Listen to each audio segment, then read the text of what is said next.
বলেছিলাম তোমার মতো একটা নিষ্কর্ম অপদার্থ মানুষের পেছনে আমি আর সময় নষ্ট করতে পারবো না। আপনি মিছি রাগ করছেন স্যার, একটু ঠান্ডা মাথায় চিন্তা করে দেখুন। এ পর্যন্ত আপনাকে তো আমি কমই দেখালাম। দেখে কি লাভ? নিজের মনের মধ্যে কল্পনা আমি যে ছবিটা এঁকে রেখেছি তার সঙ্গে তো কোনো মিলই আমি খুঁজে পাচ্ছি না। মিলবে স্যার, নিশ্চয়ই মিলবে। এই পাঁচজনকে দেখতে দেখতে আপনি যা চাইছেন একটা ঠিক। সেই জন্যই তোমার পেছনে আমি জলের মতো টাকা খরচা করে চলেছি বেচারা। কিন্তু তুমি তো বুঝতেই পারছো না যে আমি কি চাই আর ঠিক কাকে চাই। মানুষ মাত্র তো ভুল হয় স্যার, কিন্তু আজ আপনাকে আমি যার কাছে নিয়ে যাবো না।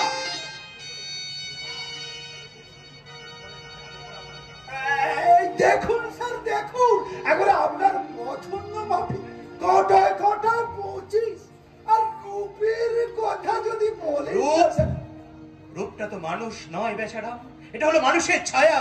তাই তো আমি রূপের আড়ালে লুকিয়ে থাকা একটা অরূপ রতনের খোঁজ করছি বেচারা। ওসব রতন টতন আমি বুঝি না স্যার, আমি শুধু এটুকু বুঝি, কেউ প্রজাপতির রং দেখে বলি, আবার কেউ মাছের জন্য পাগল। এই যার যেখানে মজে মন, আবার যে মন বলে কিছু নেই বেচারা, আছে শুধু এই দেউলিয়া জীবন। তাই তো ওই বঞ্চিত জীবনের ব্যথা ভুলবার জন্য আমি একটা বিশল্যকরণের খোঁজ করছি বেচারা।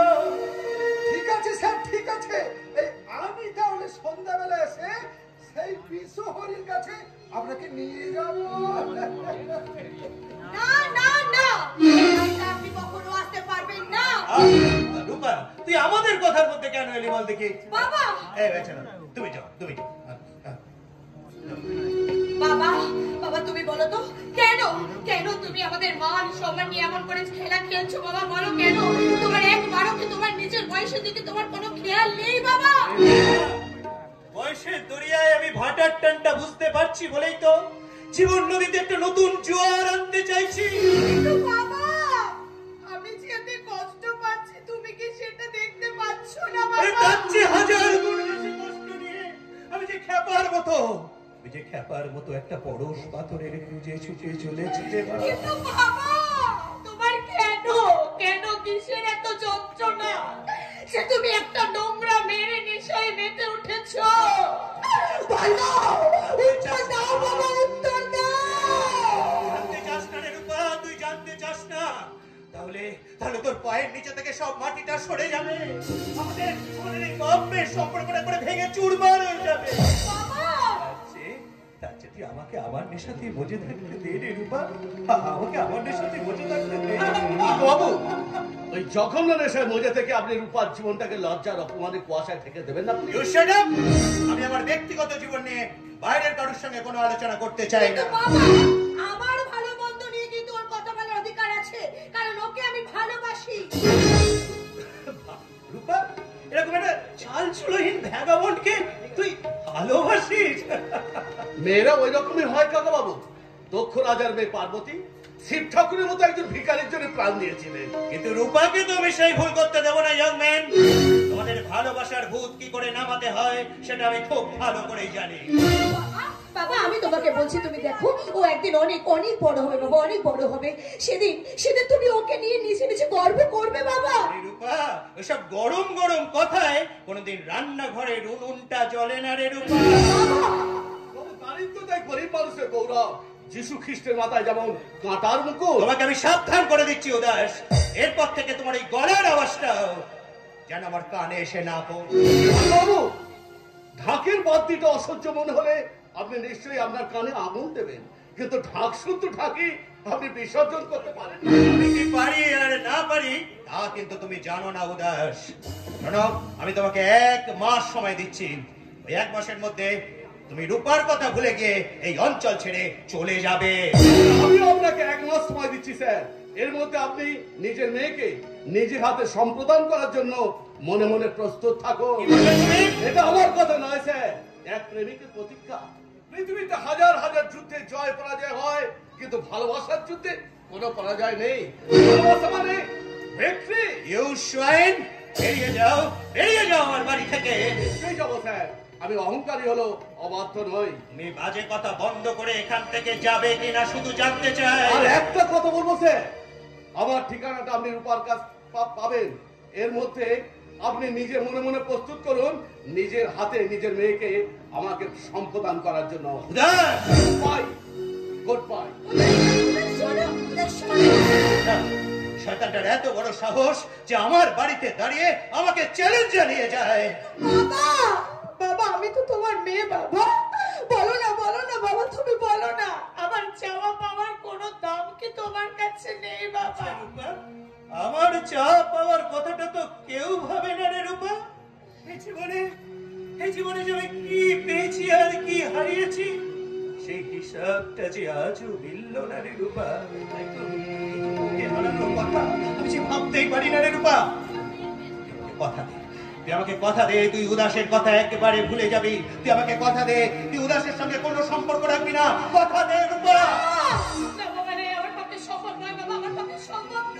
রূপা, এই আমার মুখের দিকে তাকিয়েও কি সম্ভব নয়?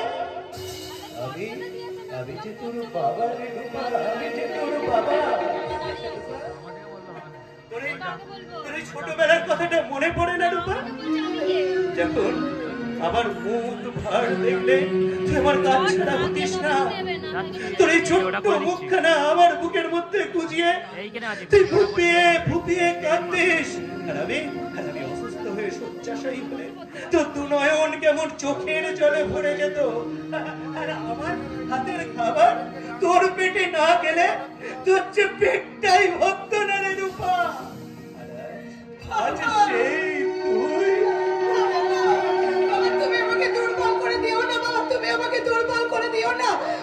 আমি তোমার কাছে হাত জোড় করে ক্ষমা চাইছি বাবা, তুমি আমাকে ক্ষমা করো বাবা, তুমি আমাকে ক্ষমা করো। কারণ আমি জুদাসকে ভালোবাসি, আমি আমার হৃদয়, আমার প্রাণ, আমি সবকিছু জানকে উদার করে দিয়েছি। তুমি বলো ওর মান সম্মান যে আমার কাছে সব থেকে বড় বাবা।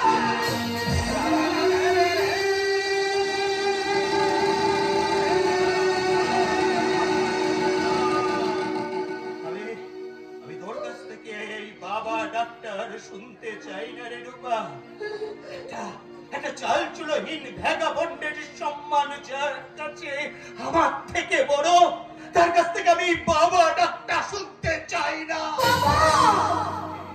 আজকের মধ্যেই তোর কাছ থেকে আমি চির বিদায় নিয়ে তোকে আমি মুক্তি দিয়ে দেবো রে রূপা।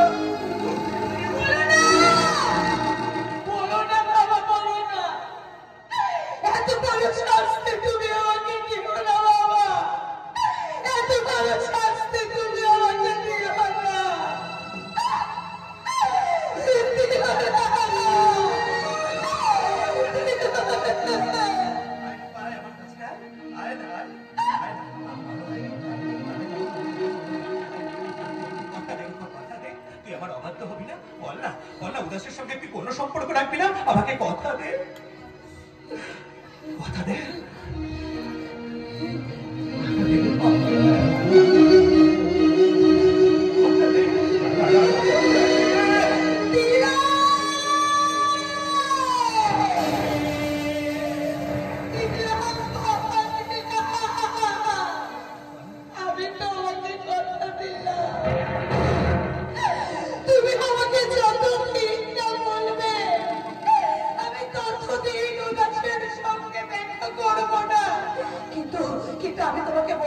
আমি তোমাকে বলছি যদি আমার আর উদাসের ভালোবাসা সত্যি হয় তাহলে তুমি তোমার